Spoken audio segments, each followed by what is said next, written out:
Welcome to the AI Adoption Podcast. And on this episode, I'm delighted to welcome Jenna Shanks. Jenna is from an organization called NICE, and they're doing a huge amount of work in the area of AI, and in particular, Agentic AI. So, Jenna, welcome to the AI Adoption Podcast. I wonder if you'd be so kind as to give us a little bit of background about yourself and about NICE, please. Oh, brilliant. Thank you, Ashley. Lovely to be here. Jenna Shanks, working with NICE, been here for almost 18 months, coming on for 2 years. It's been a whirlwind of speed, shall we say, in this space, and things are constantly changing. Prior to this, I've been in the customer experience space for about 10 years and working for different companies. NICE really brings together that end-to-end seamless integration from the customer, the agents, the back office in one platform. So it really gives you that visibility of the customer journey end to end. This phrase agentic AI has now almost kind of become ubiquitous. It's impossible to get into a conversation without someone talking about AI agents and agentic AI. So when NICE uses this phrase, and when you're talking about agentic AI to your customers, what's the meaning? What meaning do you give this phrase? How's it interpreted? How do you, what's it mean? Sure. So in this space currently at the moment, NICE is very much on the forefront of leading technology, leading this where we're going for our customers, what we're going to be able to offer them, but not just our customers' customers, because without customers, businesses will cease to exist. So we've actually just made an acquisition called Cognigy, and that is within Agentic AI. And Agentic AI is those digital conversations that you can start with an agentic person um, any time of day, and try to get answers. So it's actually expanding companies and organizations' abilities to be that 24 hours availability. But also, what it does is it takes things a bit further. It's almost having the human there with the agentic agent being able to reason, make decisions, make suggestions, and actually get them to the right place, the right information the first time. So, actually bringing that frustrated customer experience into an actual painless, seamless transaction where the customer goes away, goes, "That was easy. Oh, I'll stay with this company. It builds brand loyalty." Nobody thinks one day, "Oh, I'm going to phone my insurance company and see where my insurance claim is." This is perhaps something that they can do online or proactively update them. So just making all those interactions a lot more simple and seamless. Uh, and I know that NICE is working with a number of different organizations in the AI space. Could you give us some examples of how AI is being used by some of your clients? Absolutely. We work with so many different organizations across the world globally, for varying sizes as well, from across telcos to central governments to insurance companies, retail. There's not really an industry that we don't touch. For me, there's certain elements of where we touch some of our solutions on some of the solutions that we provide. We can provide any solution, but it's more about understanding what the pain points are and addressing those pain points, because you can put AI on anything. It's understanding what you're trying to do. So I'm just going to touch on a few small things. One of them's I don't know any agent that likes taking notes. um, but where I think this really does help organizations is where agents have to spend a lot of time taking notes. Some of those notes and the accuracy, it's not very well structured. It's in their language.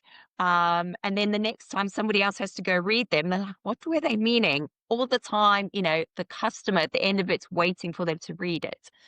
When we run it through AI, the accuracy is actually like high as 92%. When a human does it, it's about 23% accuracy. That 23% is actually costing organizations so much money to make those notes that aren't actually that accurate. So when we implement solutions, it's not just about creating operational efficiency, it's creating huge savings where some of these savings are so significant they are paying for the entirety of the solutions. So that's just one small piece of technology. Some organizations that we work with, one we just closed a very large central government organization. Now, that is really and that was in partnership with one of our partners, Route 101. That's really putting the citizen at the heart of an experience platform. And we modernized and transformed this for over 40,000 agents, and that was across phone and digital services. And this really sets a new standard for operational efficiency, but also having that data sovereignty across the UK on an industry leading platform. I know you've worked with a number of different organizations. Could you give us another example of where NICE has introduced AI into an organization? Sure. So a lot of our technology is underpinned by AI. One great example of organizations within the finance and banking environments is not necessarily going that whole customer experience from person calling in to speaking to the agents, incorporating the back office, but is actually just starting off small. And anything to do with AI needs to have a good knowledge base. So this organization started with knowledge. NICE helped them through that journey, that process, got their data structured, labeled, validated. And the adoption of that throughout the organization has just seen that grow and grow and grow. And the operational efficiencies that that's brought to them as a business and as an organization for their agents being able to have the right information at the right time.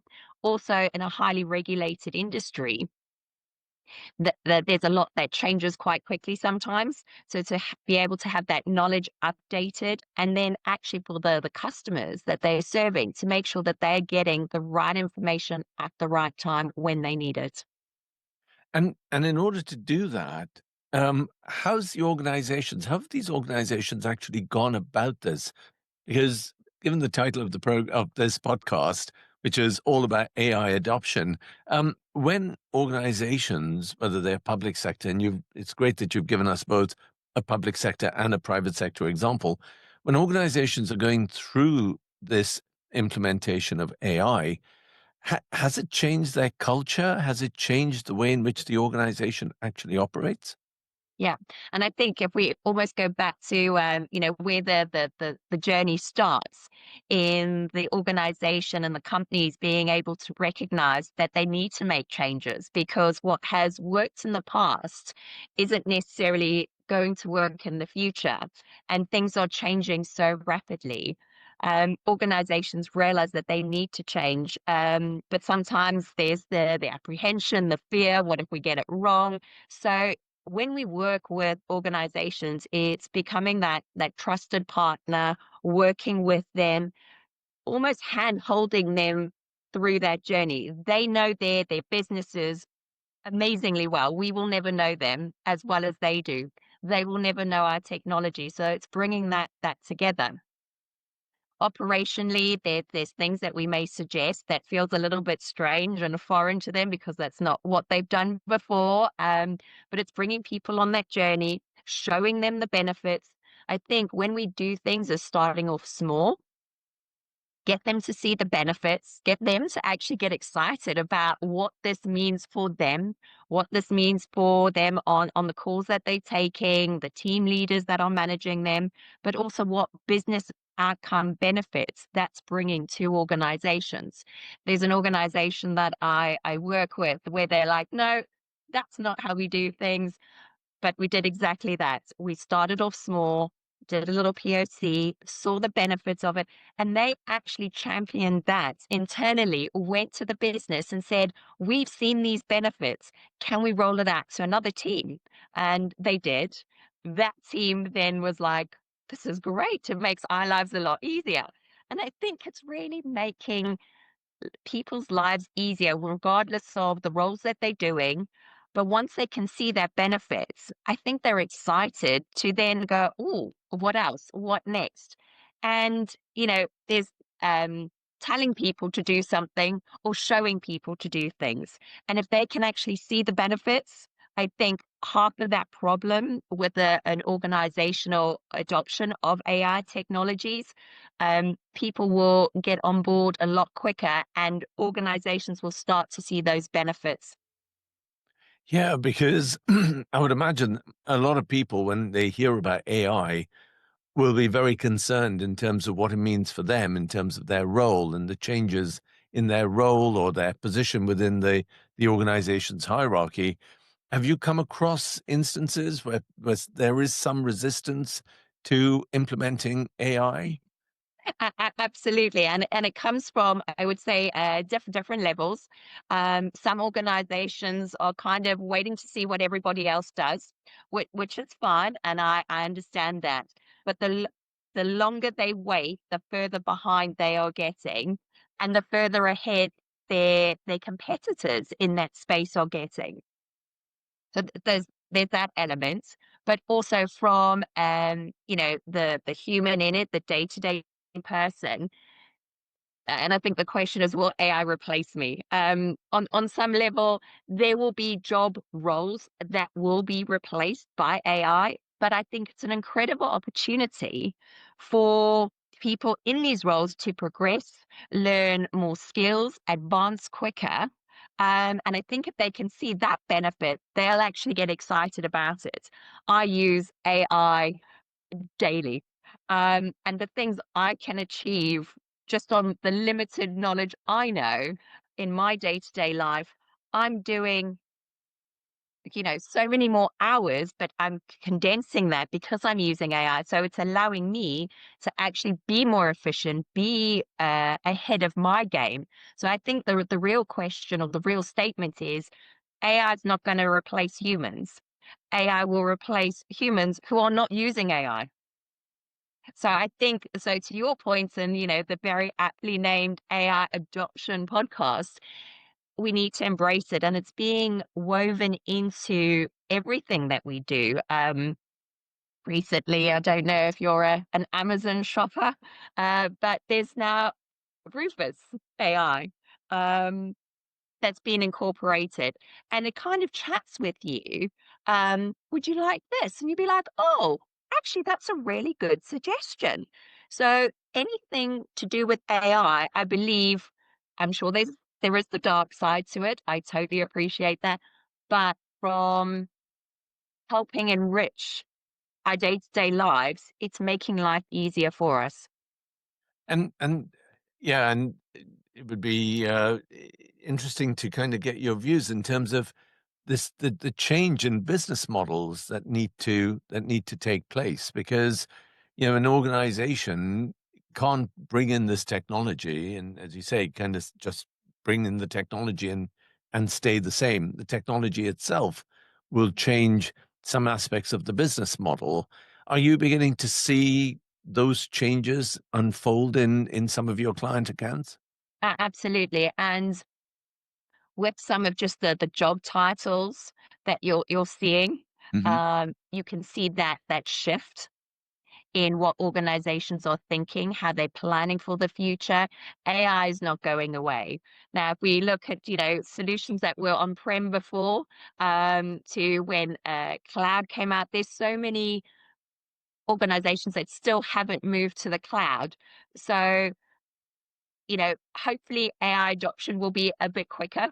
I hope so for those organizations, um, because they can just achieve so much more. And And in terms of the change in the organizations, I mean, AI has to start at the top of the organization. How are you finding boards when it comes to understanding and adopting AI? It, as this is a new space for absolutely everyone, I wouldn't.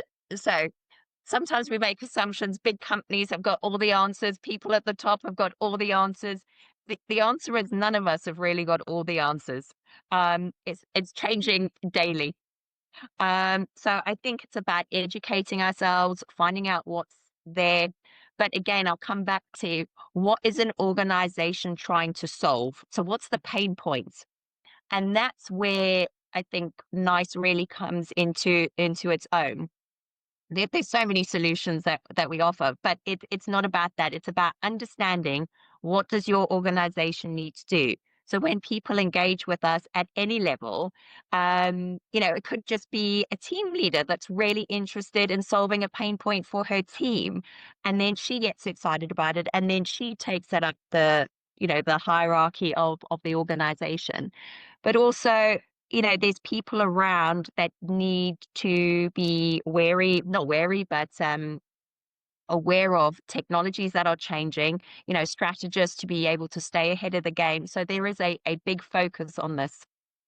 And I guess one of that, what that leads to, and this is a challenge, I think, particularly for smaller, medium-sized organizations, which is that the technology itself is changing so rapidly.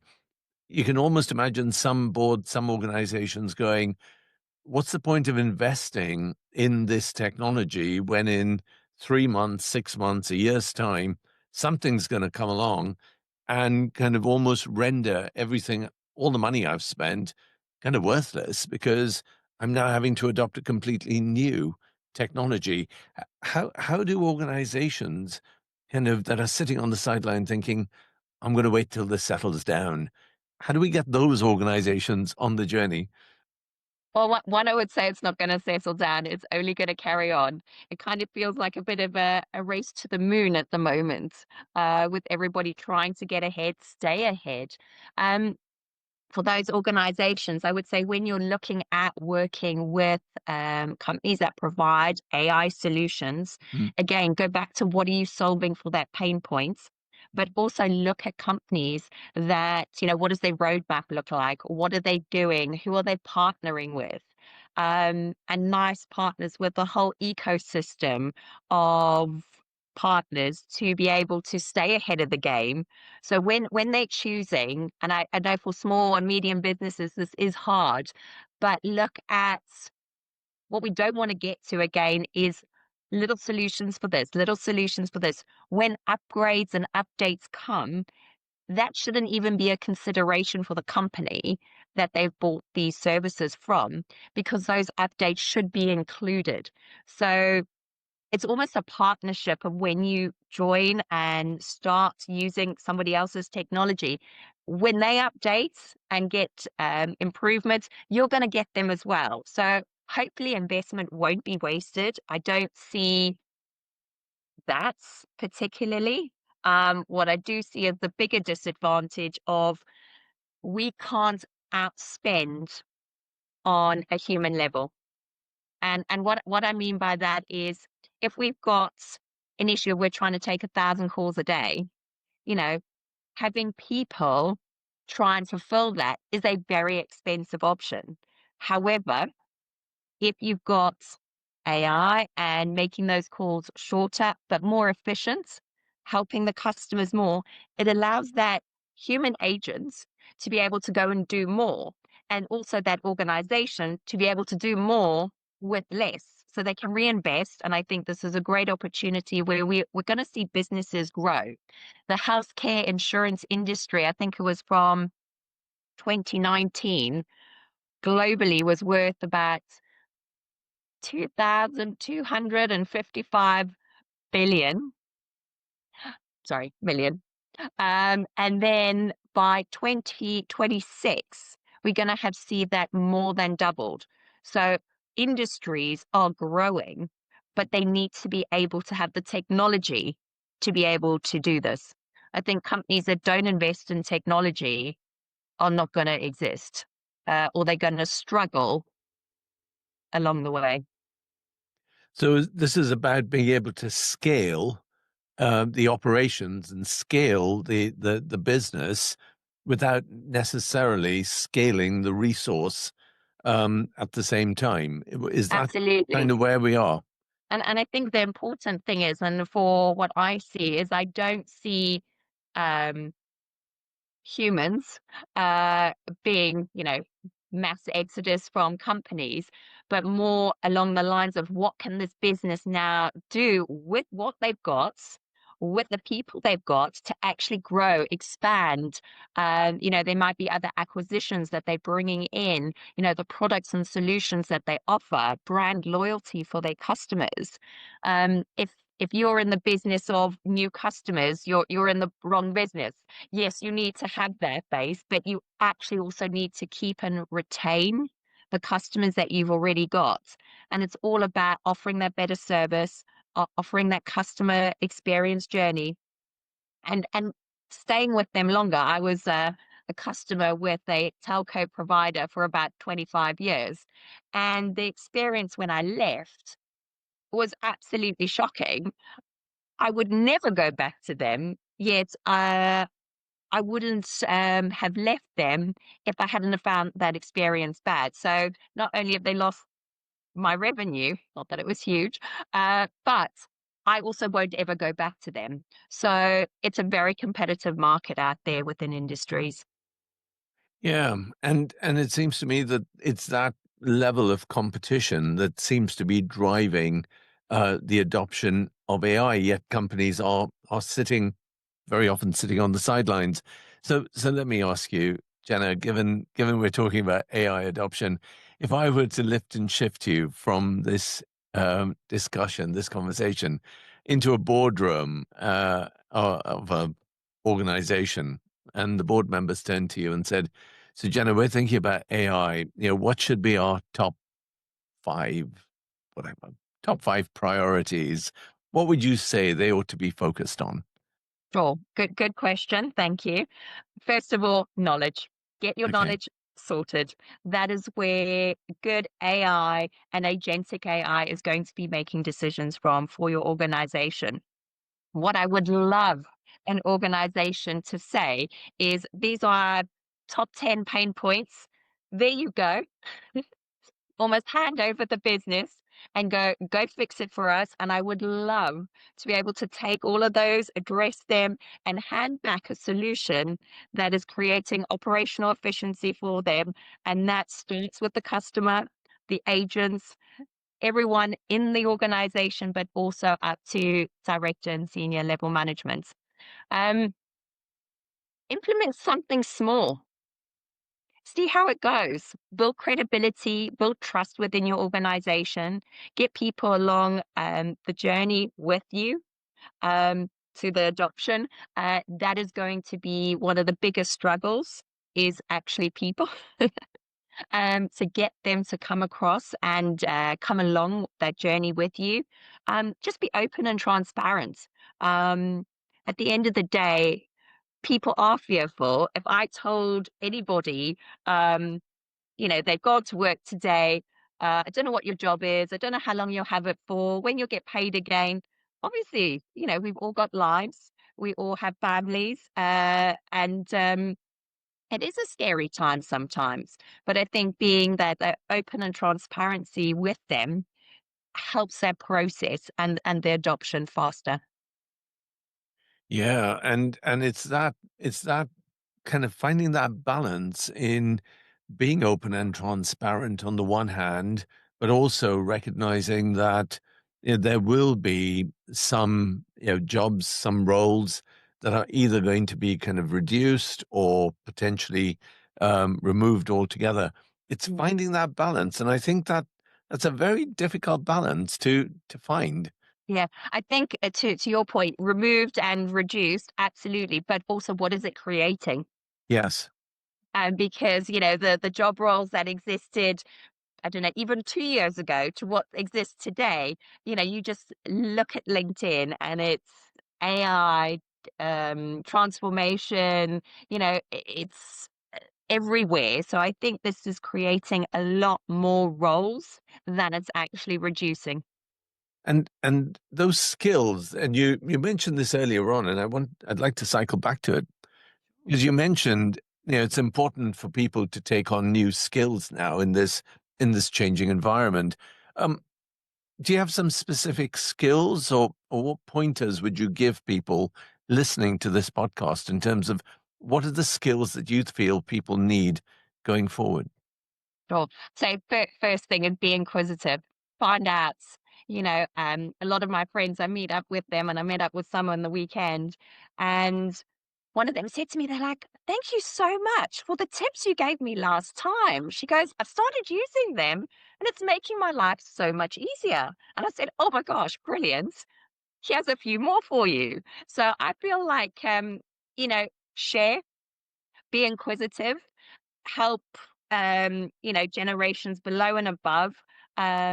We're all going to need to be able to be AI literate, and have literacy in this space. Whether we choose to use it or not, that should be our decision, but to know about it. And I think, when you're scrolling on Facebook or Instagram or social platform, there's all these courses, learn AI, disappear for a month. Um, so some of those platforms that they teach you about, yes, they're interesting. There's great platforms for people who are creative, so find something that helps you in perhaps your day-to-day life, and your role. And really focus on that. I love traveling, a trip coming up, so which I'm very excited about. And, I put into Chat GPT, a few points, and we went through it. It has now created me the most amazing spreadsheet. It's even come up with a luggage strategy for me. I was like, oh, it's amazing. It's also got the snacks that I need for that day, what the temperatures will be. So it's almost having somebody with me that's done all the work, but actually I get to execute it. Yeah. That's a really good example of how some of these technologies can help, not just in your work life, but also in your personal life. But Absolutely. increasingly, it is being adopted across organizations because people are coming to it. Uh, so I've seen instances where you've got an organization and individuals in the organization are using one. I don't particularly want to name a particular LLM because There are many. we're agnostic, and Yeah. absolutely there are many. Um, so so individuals are using these large language models to help them, whether it's taking notes from a meeting, whether it's helping them with their manage their emails. So you've got individuals becoming much more productive. My view is I don't believe that 500 people using a large language model to help them individually is necessarily a strategic use of AI for the organization. So, how do we go from this kind of bottom up, which everybody's using some aspect of AI, to actually turning that into something which is much more strategic, kind of from the board's perspective? Well, And I think it actually stems from the individuals. yeah, So when these LLMs came out and people have tested and experimented with different ones, um, whether people were transparent about the fact that they were using them, or what they were writing or coming up with. But to my earlier point, AI is not going to replace humans. AI is going to replace humans who are not using AI. So to that point, I think organizations have seen this creep in yeah, and gone, wow, we're probably missing a trick here.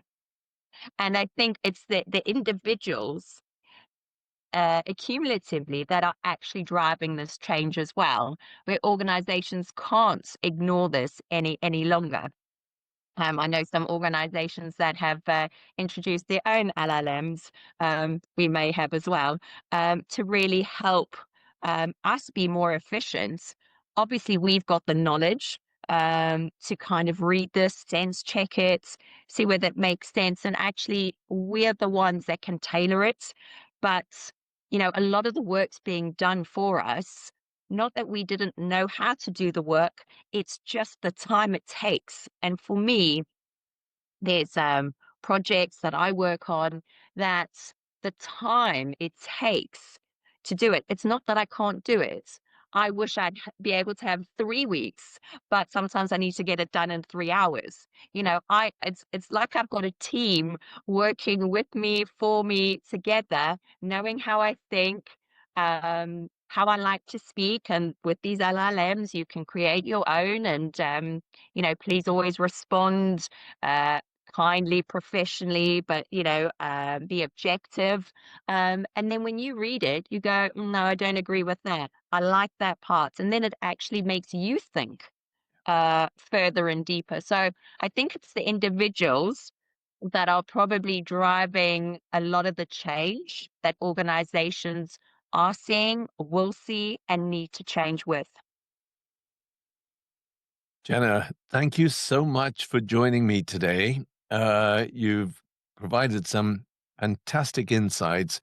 I really like the thought that AI isn't going to replace humans, but it may well replace humans that are not using AI. I think that's a great insight amongst a whole range of very interesting comments.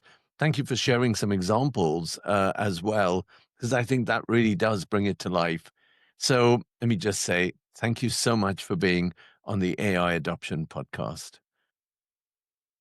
Thank you, Ashley. It's been great to be with you, have this conversation, and I think what you're doing, it's trying to share that knowledge with people so that they do adopt it. They're not left behind, and it's a great place to come and hear from other experts that you've had on the show as well, what they're doing in their specific industries and organizations to really bring this together. And I think one thing that's we can all take away from this is we're all in this together.